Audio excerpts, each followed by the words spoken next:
सबसे पहले हम लोग बात करेंगे ग्रुपिंग की। जो अमीनो एसिड्स के ग्रुप हैं, मैंने आपको बताया था कल के इनको 7 ग्रुप्स में हम लोग क्लासिफाई कर लेते हैं। ठीक है, तो सबसे पहले इनकी ग्रुपिंग्स देख लेते हैं।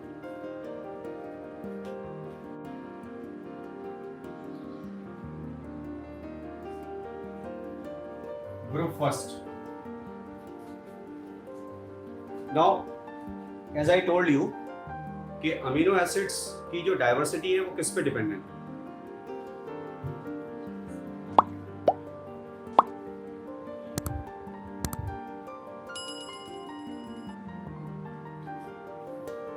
अमीनो एसिड का स्ट्रक्चर मैंने आपको बताया था कैसा होता है।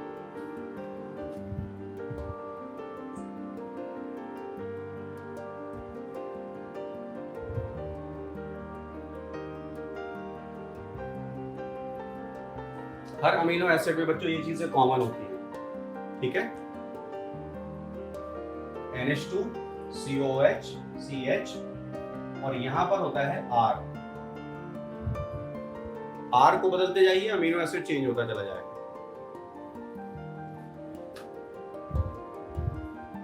तो एक सेंटेंस हम लिखेंगे, the diversity of amino acids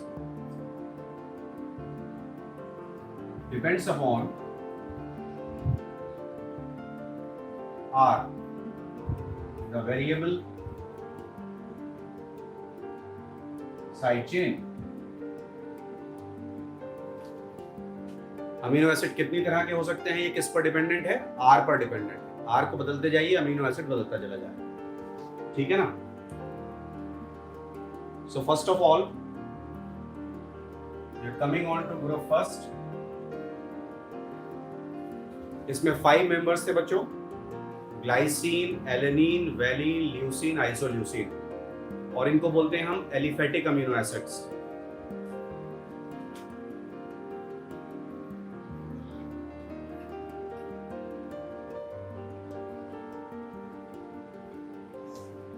Now what is the meaning of aliphatic? Chemistry में आप पढ़ते हैं एलिफेटिक। एलिफेटिक चेन होती है। कैसी होती है? R की जगह पर या तो H होगा या CH3 होगा या CH2 CH3 होगा एंड सो ऑन। ऐसी ही एलिफेटिक चेन होती है। H then CH3 then CH2 CH3 then CH2 CH2 CH3, ये एलिफेटिक चेन कहलाती है। तो इसको बदलते जाइए, अमीनो एसिड बदलता चला जाएगा। सपोज अगर R की जगह पर मैंने लगा दिया H, तो ये क्या बन गया? ग्लाइसीन। सबसे पहला क्या था? ग्लाइसीन।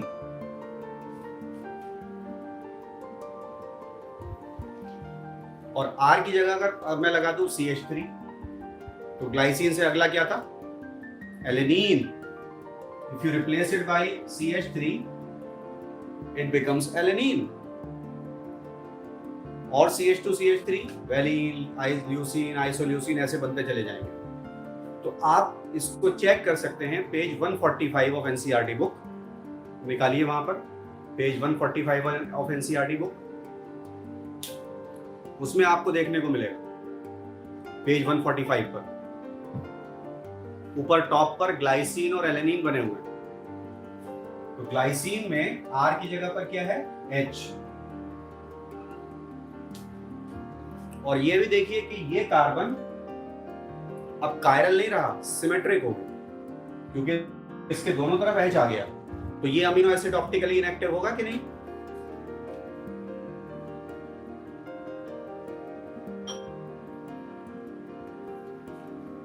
तो ग्लाइसीन को हम एक नाम और भी दे सकते हैं, it is called simplest amino acid.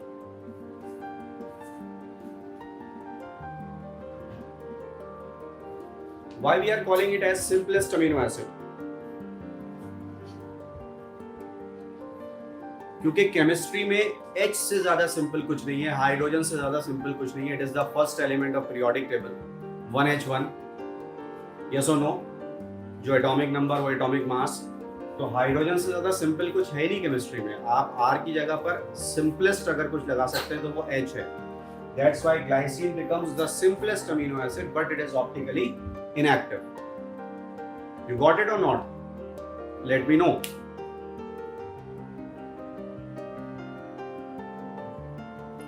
Should we move ahead? आगे बढ़े? Let me know.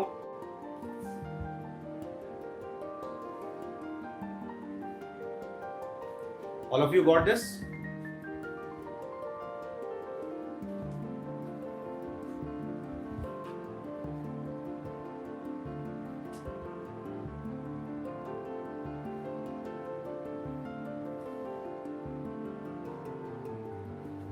तो 5 मेंबर्स हो गए, लेकिन हमें सिर्फ ग्लाइसिन और एलेनिन आना चाहिए क्योंकि हमारी बुक में वही गिवन है। ग्लाइसिन में H आ जाएगा,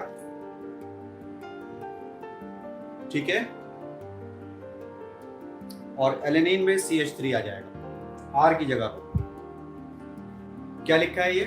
अमीनो एसिड कितनी तरह के हो सकते हैं, ये किस पर डिपेंड करेगा? R पर। R को बदलते जाइए, अमीनो एसिड बदलते चले जाएंगे। Do you know the scientific name of soybean? Soybean is considered to be a very rich source of protein. What is the scientific name of soybean?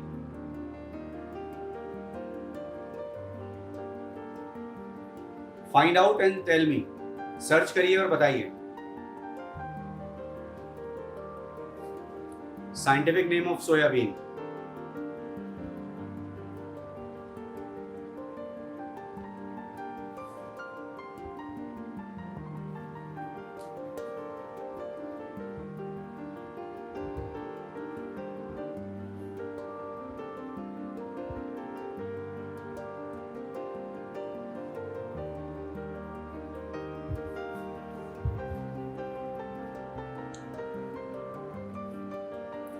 Yes, बच्चों, you are right. It is glycine max. You are very true. Just see.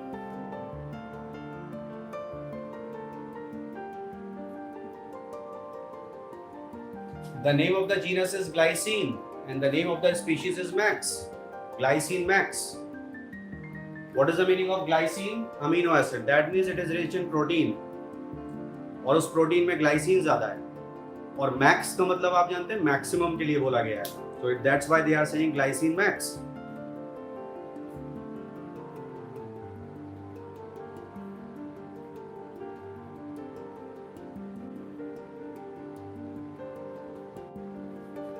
Alright,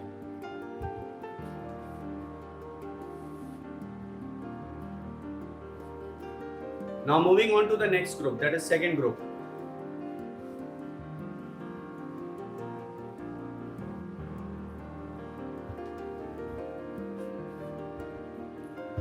group second के जो members हैं,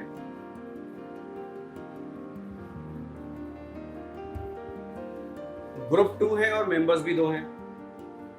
yes और no? उनको बोला जाता है hydroxy amino acids.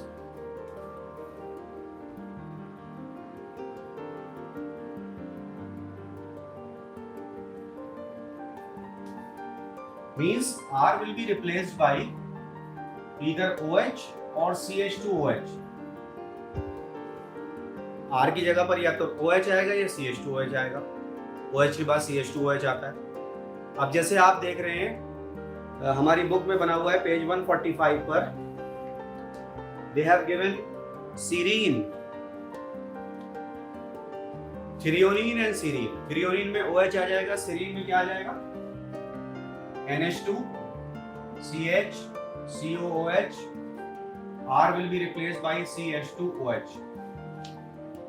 This becomes serine. OH आ जाता तो थ्रियोनीन बन जाता। अभी क्या आया है? अभी CH2OH आया है, it becomes serine. ठीक है?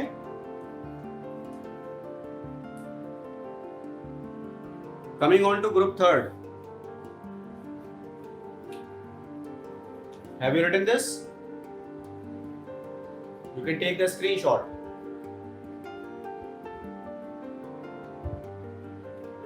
इसको मैंने सिंप्लीफाई करके बना दिया है आपके लिए, अदरवाइज ये ऐसे ही बनेगा। CH, COOH NH2। मैंने सिंप्लीफाई करके आपके लिए बना दिया था, ठीक है। Moving on to group third.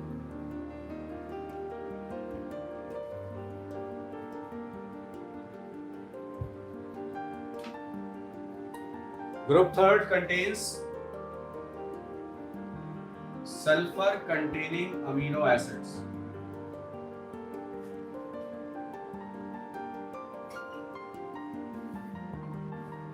Are की जगह पर या तो सल्फर लगा होगा, देखिए सल्फर की स्पेलिंग चेंज हो चुकी है 2002 में, और अभी तक केमिस्ट्री की बुक्स में आता है SULPHUR, बायो की बुक्स में आ गया है SULFUR, क्योंकि इवोल्यूशन तो लिविंग में ही होता है। एज इवोल्यूशनरी बायोलॉजिस्ट से यस और no, so it is SULFUR sulfur. IUPAC ने 2002 की प्रोसीडिंग्स में बोला था sulfur will now be spelled as SULFUR, not SULPHUR। तो आप 12 की बुक में देखिएगा, बायो में आपको SULFUR ही मिलेगा। You can also right SULPHUR।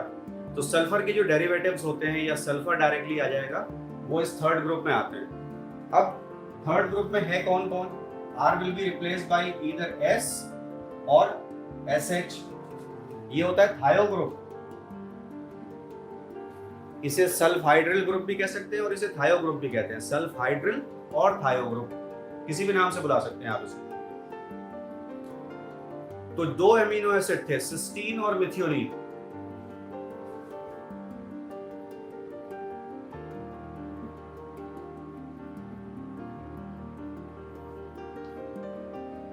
ठीक है, तो अगर सिस्टीन में S आएगा तो मिथियोनीन में S का कोई डेरिवेटिव आ जाएगा, बट हमें वो स्ट्रक्चर तो पढ़ना नहीं है। हाँ, लेकिन हमें एक चीज सीखनी है उससे पहले तो ये जान लीजिए कि हर प्रोटीन का पहला अमीनो एसिड, क्या बोला बच्चों मैंने? हर प्रोटीन का पहला अमीनो एसिड मिथियोनीन होता है।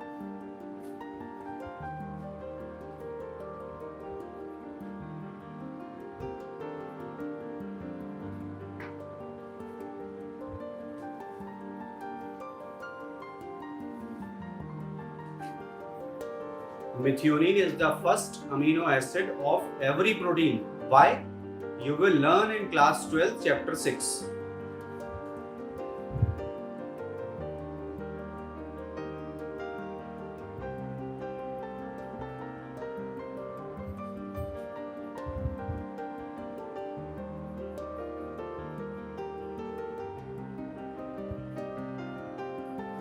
अब आप इसको देख के कंफ्यूज मत होइएगा कि मैंने ये क्यों लिखा है ऑलमोस्ट ऑल प्रोटीन, क्योंकि हमारी स्टडीज अभी खत्म नहीं हुई है ना, रिसर्च इज ऑन और वो चलती रहेगी।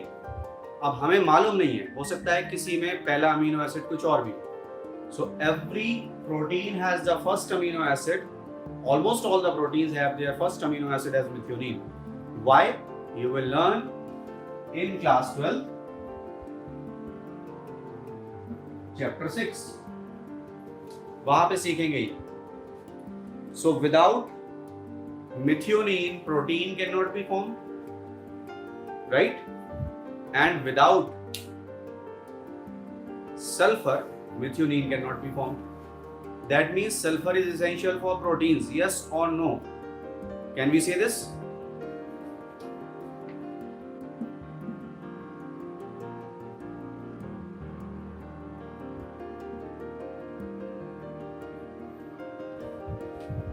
अब ये बात हमारे काम में कहाँ आती है? कई जगह आती है। क्लास 12 चैप्टर 6 में आएगी, प्लस क्लास 11 का एक चैप्टर है जो सिलेबस से हटा दिया गया है, मिनरल न्यूट्रिशन आई थिंक। उसमें मिनरल्स के रोल बच्चों को याद नहीं होते, लेकिन अगर आप ये बोले कि नहीं हमें मिनरल के रोल याद है, हमें सल्फर का रोल याद है, sulphur is required for cysteine and methionine, without methionine proteins can not be form, that means without sulphur proteins can not be form. ये सल्फर का रोल हो गया। You can write an essay on sulphur.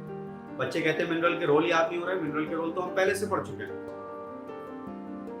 Right? Sulfur is essential for amino acids. The amino acid which is the first amino acid of almost all proteins requires sulfur. Without sulfur, methionine cannot be formed, and without methionine proteins can not be form. Right, एक और चीज देखते हैं।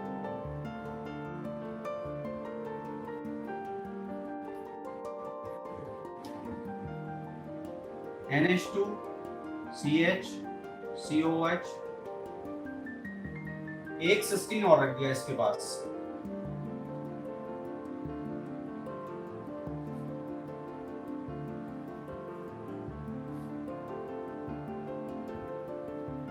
तो हमारे पास दो cysteine है।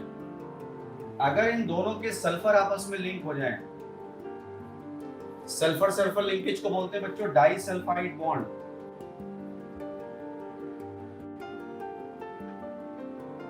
अभी हट गया यहां से, और ये भी सिस्टीन नहीं रहा, ये भी सिस्टीन नहीं रहा, दो सिस्टीन जुड़ चुके हैं।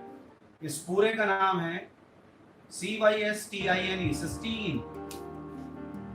E हट गया, and what is this? This is modified amino acid. जो हमने देखा था ना 200 से भी ज्यादा हैं जिनसे प्रोटीन नहीं बनते, उनमें से एक ये भी है। Just see the difference of spelling. CYSTEINE, दो सिस्टीन जुड़ेंगे तो एक सिस्टीन बनेगा। ये मॉडिफाइड अमीनो एसिड है।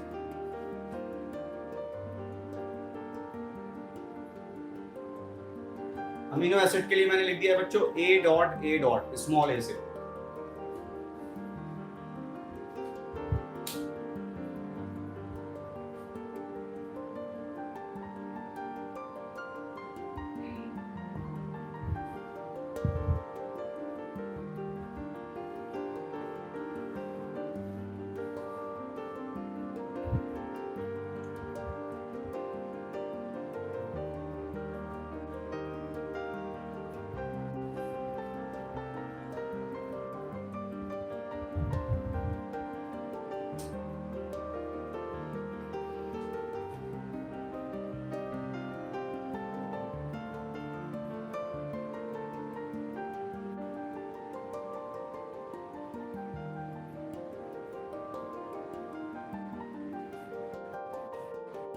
डाइसल्फाइड बॉन्ड को अगर तोड़ना है तो क्या करें?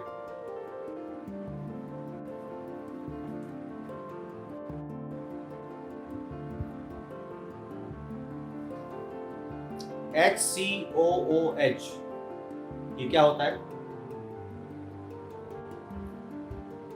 कौन बताएगा?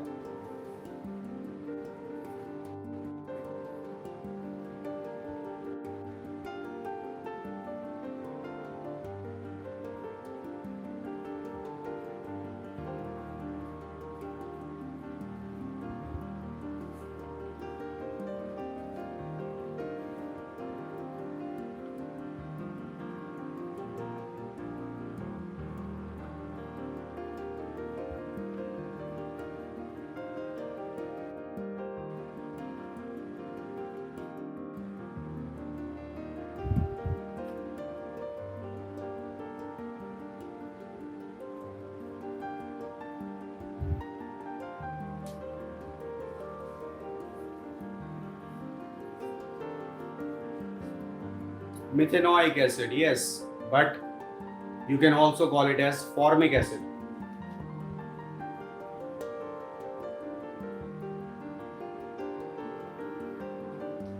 It is formic acid. HCOOH is formic acid, है ना? और कौन से एनिमल में होता है फॉर्मिक एसिड? कौन से एनिमल्स में फॉर्मिक एसिड पाया जाए? किसी को मालूम है?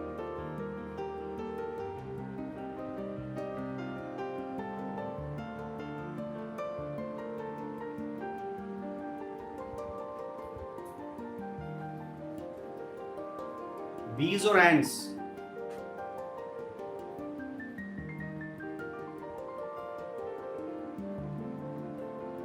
Good answer. What is the scientific name of ant?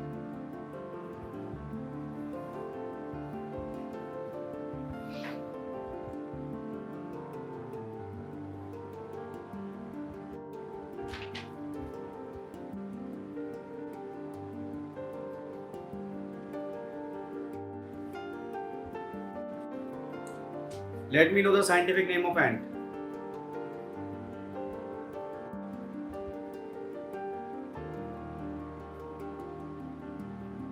Who will tell me?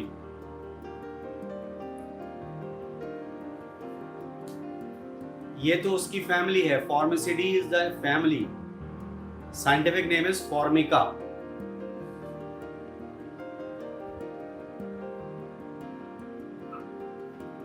Scientific name is Formica. Formicidae is family. Scientific name is Formica. Formic acid नाम थोड़ी है एंट का. एंट का साइंटिफिक नेम है Formica. Genus name is Formica. Family is Formicidae. All right. Formicidae is family. Genus is Formica because it contains formic acid. All right. चलिए ये तो बात हो गई. बात ये हो रही थी कि अगर हम डाइसल्फाइड बॉन्ड को तोड़ दें तो वापस हमको क्या मिलेगा?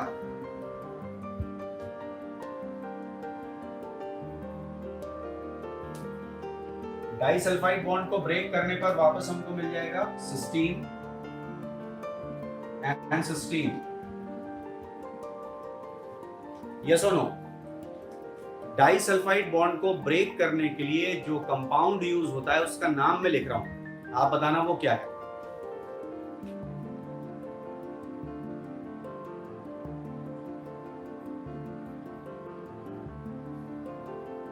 ये वो कंपाउंड है जिससे डाइसल्फाइड बॉन्ड को तोड़ा जाता है.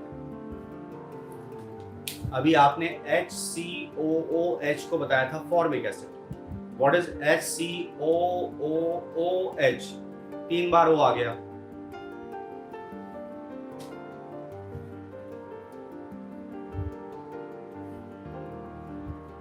Do you know which compound it is?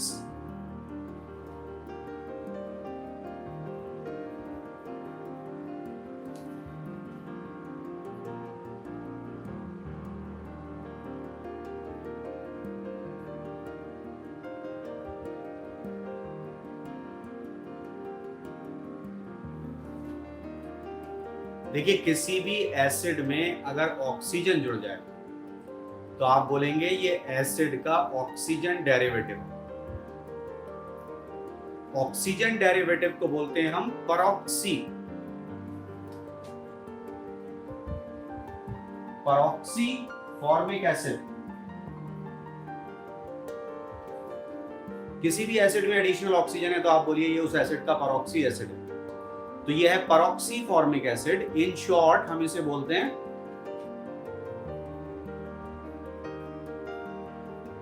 परफॉर्मिक acid. Performic acid. Performic acid performs a function of breaking disulphide bond. आसानी से याद भी हो जाएगा. Moving on to group 4.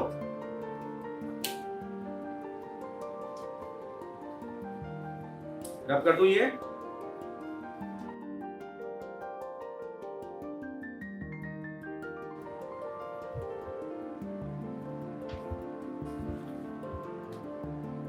So बच्चों moving on to group 4 now.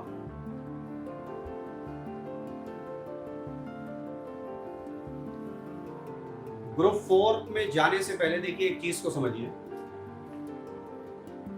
NH2CH या H यहां लगा देते हैं.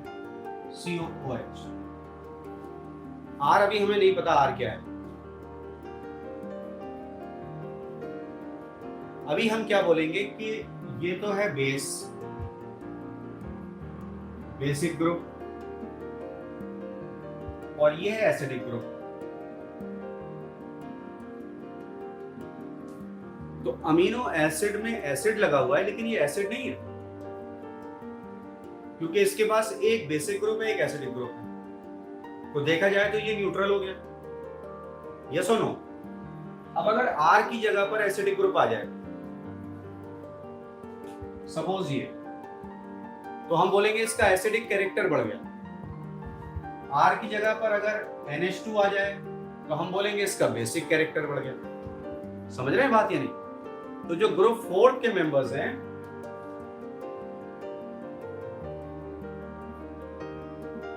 चार मेंबर्स थे. Aspartic acid, asparagine, glutamic acid, glutamine. वो क्या कहलाते हैं? Carboxylic amino acids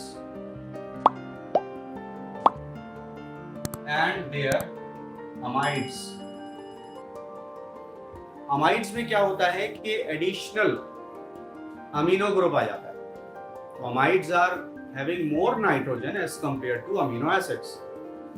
carboxylic group या उसका मॉडिफिकेशन और उसका अमाइड, जैसे एस्पार्टिक एसिड उसका अमाइड हो गया एस्पाराजीन, ग्लूटामिक एसिड उसका अमाइड हो गया ग्लूटामीन, तो वो चारों हो गए. तो यहां पर क्या होगा, R will be replaced by COOH या इसके डेरिवेटिव, तो वो बन जाएंगे ग्रुप 4 के मेंबर. ठीक है. फिफ्थ ग्रुप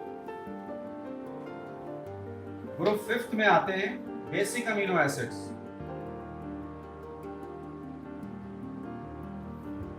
तो R की जगह पर कोई बेसिक ग्रुप आ जाएगा, बेसिक कैरेक्टर बढ़ जाएगा. 3 थे, आर्जिनिन, लाइसिन एंड हिस्टिडीन. तीनों क्या कहलाते हैं, basic amino acid. R is replaced by any one of the basic groups, basic character बढ़ा हुआ. Coming on to group 6. Take a screenshot of this. या क्लास को पॉज करके लिख लीजिएगा.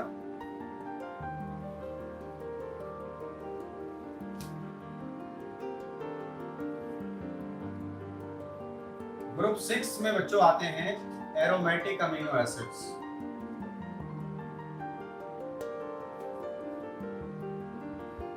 You know the meaning of aroma, खुशबू. 3 हैं, phenyl alanine, tyrosine and tryptophan. इनसे खुशबू आती है क्योंकि इनमें बेंजीन रिंग या उसके मॉडिफिकेशंस लगे हुए. Right, so they are called aromatic amino acid. R is replaced by benzene ring or its derivatives. Alright, अब इसमें एक नाम आया टायरोसिन.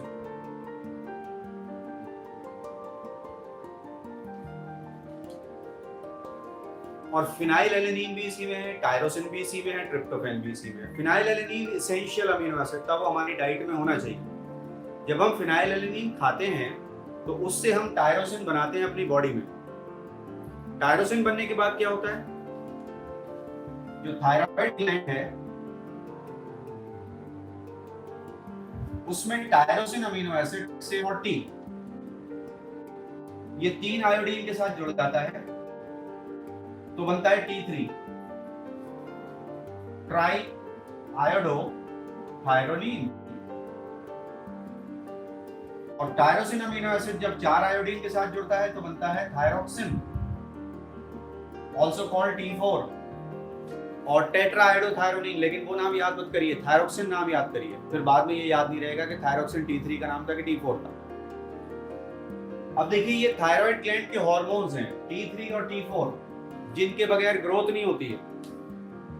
और आप चैप्टर 22 में इनके बारे में पढ़ेंगे, हार्मोनल कोऑर्डिनेशन, केमिकल कोऑर्डिनेशन में पढ़ेंगे. Don't forget about this. तो टायरोसिन हमारी बॉडी में बनता है और आप देख सकते हैं हमारे लिए कितना एसेंशियल है. अब ग्रुप 7 रह गया, जिसमें सिर्फ एक ही मेंबर है, दैट इज प्रोलीन. तो हम क्या लिखेंगे, strictly speaking proline is not an amino acid.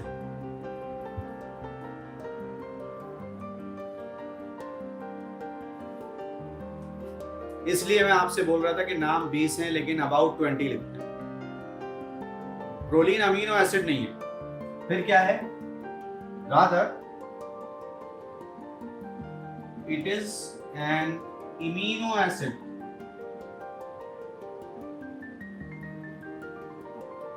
इसके पास NH2 की बजाय बच्चों NH होता है. इमीनो, NH2 नहीं है, अमीनो नहीं है, इमीनो है. लेकिन प्रोटीन में ये पार्टिसिपेट करता है, प्रोटीन फॉर्मेशन में प्रोलीन पार्टिसिपेट करता है, इसलिए हम अमीनो एसिड के साथ इसको पढ़ते हैं. सिंस इट पार्टिसिपेट्स और it is a part in protein formation. It is studied along with